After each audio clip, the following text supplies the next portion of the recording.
촛불 집회 당시 계엄 문건을 작성을 지시한 혐의를 받고 있고 지금은 해외 도피 중입니다. 조현천 전 기무사령관에게 매달 수백만 원의 군인연금이 지급되는 실태를 보도해드린 바 있습니다.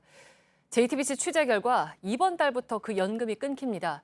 하지만 이미 조 전 사령관이 여태껏 받은 연금이 1억 원이 넘습니다. 유선희 기자입니다. 미국으로 나간 뒤 연락이 끊겨 어디 있는지 알 수 없다. 그래서 재판에 넘길 수 없다. 검찰이 1년여 전 조현천 전 기무사령관에 대한 수사를 중단한 이유입니다. 피의자가 수사를 피해 숨었는데 군인연금은 계속 지급됐습니다. 매월 약 450만 원씩 13개월, 5천만 원이 넘습니다.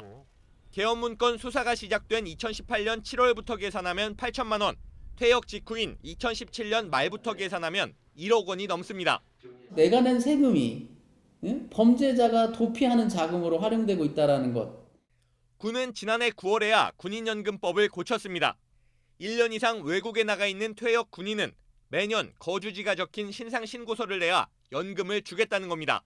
시민단체들이 현상금까지 걸었는데도 2년 가까이 모습을 드러내지 않은 조 전 사령관을 겨냥한 조치였습니다. 조 전 사령관은 마감일인 지난달 31일까지 신상신고서를 내지 않았습니다. 돈을 받지 못하더라도 수사엔 응하지 않겠다는 뜻으로 풀이됩니다. 군은 이번 달부터 조 전 사령관의 연금 지급을 중단한다고 밝혔습니다. 바뀐 군인연금법이 적용된 첫 사례입니다. JTBC 유선입니다. 네, 지난달엔 군사법원이 계엄 문건을 작성한 실무자에게 무죄를 선고했습니다. JTBC가 판결문을 입수해서 확인했습니다. 문서 조작 혐의가 무죄일 뿐 계엄 문건을 작성한 게 문제가 없다는 건 아니었습니다. 오히려 핵심 증거인 계엄 문건 USB에는 조 전 사령관이 수차례 등장했습니다. 이지은 기자입니다. 지난달 24일 계엄 문건 작성에 관여한 실무자들에 대한 판결문입니다.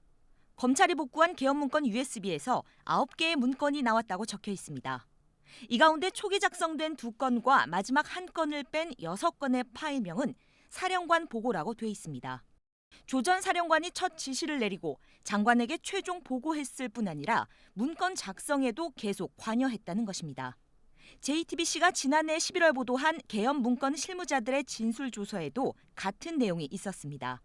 조 전 사령관이 계엄이 너무 세니까 위수령을 먼저 하고 상황이 악화하면 계엄을 선포하는 방향으로 가자고 지시해 문건을 수정했다는 진술이 여러 번 나왔습니다. 법원은 판결문에 조 전 사령관이 헌정 질서를 파괴하려고 계엄 검토를 지시했는지 밝혀지지 않았다며 수사 필요성도 언급했습니다.